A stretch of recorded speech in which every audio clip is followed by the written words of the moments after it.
Assalamualaikum warahmatullahi wabarakatuh. Perkenalkan, nama saya Rifo Demuksin, selaku pengantar dan sekaligus pemateri pertama kelompok 5 dengan tema Anatomi Gigi Molar Rahang Atas. Mata kuliah Dental Anatomi dengan dosen pengampu Dr. Gigi Haja Kurnia SKG.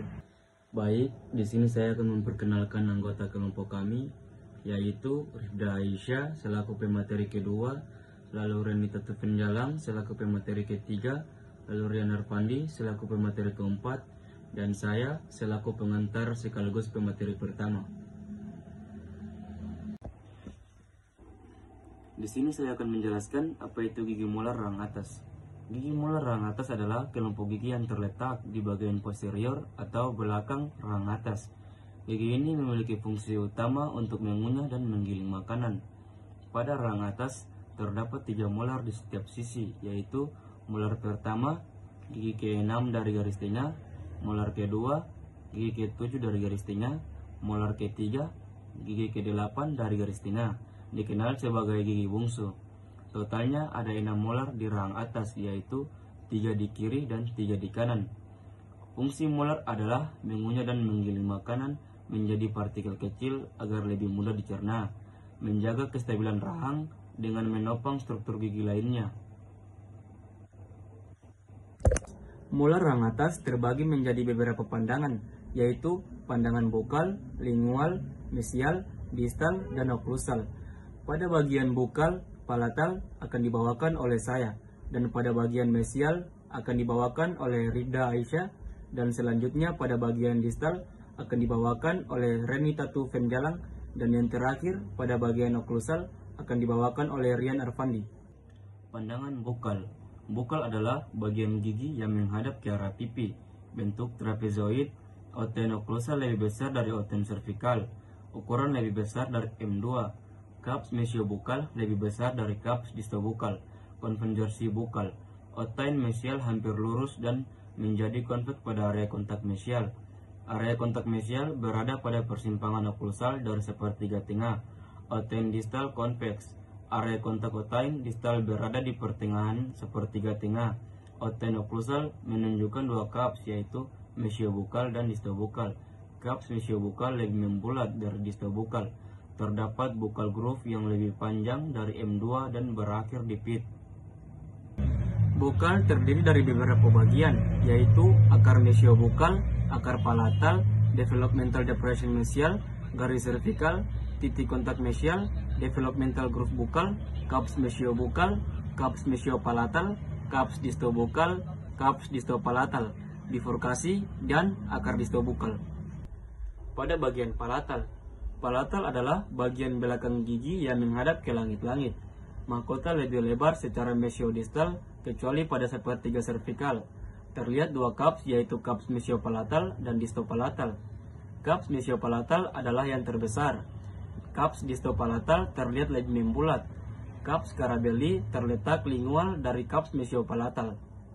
Palatal terdiri dari beberapa bagian, yaitu akar distobokal, akar palatal, garis cervical, developmental groove palatal, kaps distopalatal, kaps mesiopalatal, kaps Carabelli, groove dari kaps Carabelli, developmental depression palatal, akar mesiobokal.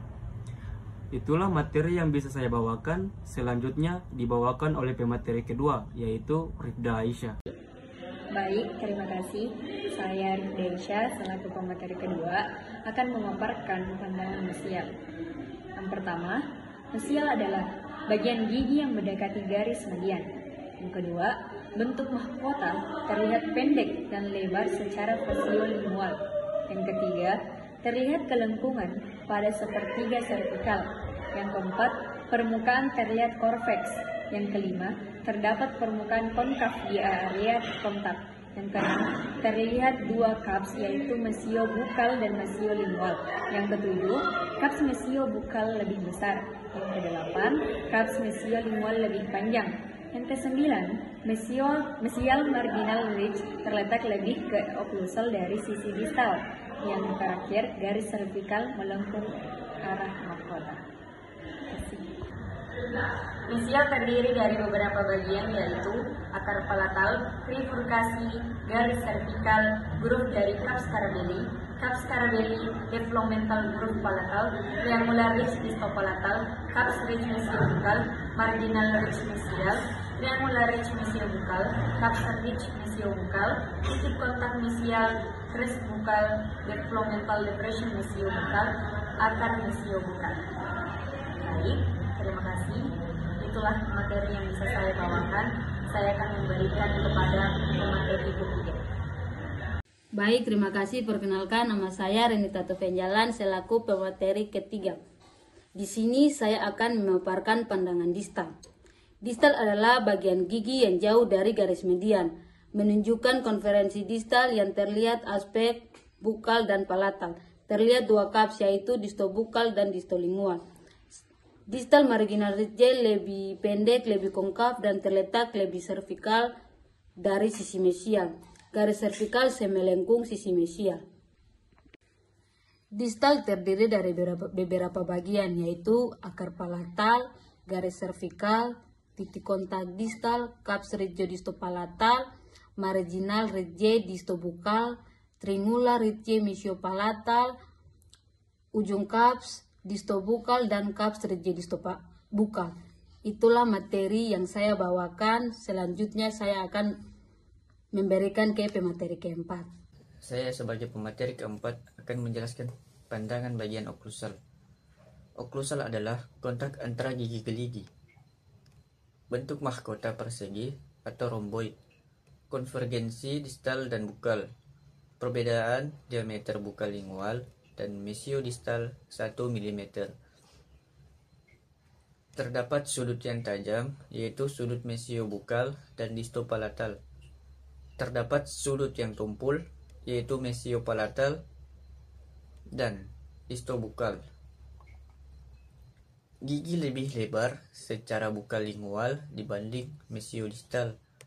Terdapat 5 caps, yaitu mesiobukal, distobukal, mesiopalatal, distopalatal, dan carabelli. Caps disto pada palatal adalah yang terkecil. Unsur-unsur pandangan oklusal. Ujung caps distobukal, caps ridge distobukal, ridge cervical bukal, developmental groove bukal, supplemental groove, caps ridge mesiobukal, triangular ridge mesiobukal, marginal ridge mesial, developmental groove bukal, triangular fossa mesial, developmental groove mesial, triangular ridge mesiopalatal, triangular ridge distopalatal, triangular fossa distal, marginal ridge distal, triangular ridge distopalatal, caps ridge distopalatal, developmental groove palatal, triangular ridge mesiopalatal, groove caps carabelli, caps ridge mesiobukal. Itulah penjelasan mengenai pandangan oklusal. Sekian, saya kembalikan kepada pemateri. Baik, terima kasih kepada pemateri. Adapun kesimpulan yang terkait dari materi ini yaitu gigi molar merupakan bagian penting dari sistem pengunyah manusia, berfungsi untuk menggiling makanan menjadi partikel kecil agar mudah dicerna. Dengan struktur kuat, permukaan oklusal kuat, dan akar yang kokoh, molar dirancang untuk menangani beban kunyah yang berat. Perawatannya penting untuk mencegah masalah seperti karies, infeksi, atau gangguan oklusi yang dapat memengaruhi kesehatan mulut secara keseluruhan. Molar juga mencerminkan adaptasi evolusi manusia terhadap berbagai jenis diet. Terima kasih kepada pemateri kedua dan ketiga dan yang keempat telah memaparkan terkait gigi molar rahang atas. Mungkin itu saja yang bisa kami jelaskan dan paparkan kepada teman-teman. Wabillahi taufiq wal hidayah. Wassalamualaikum warahmatullahi wabarakatuh.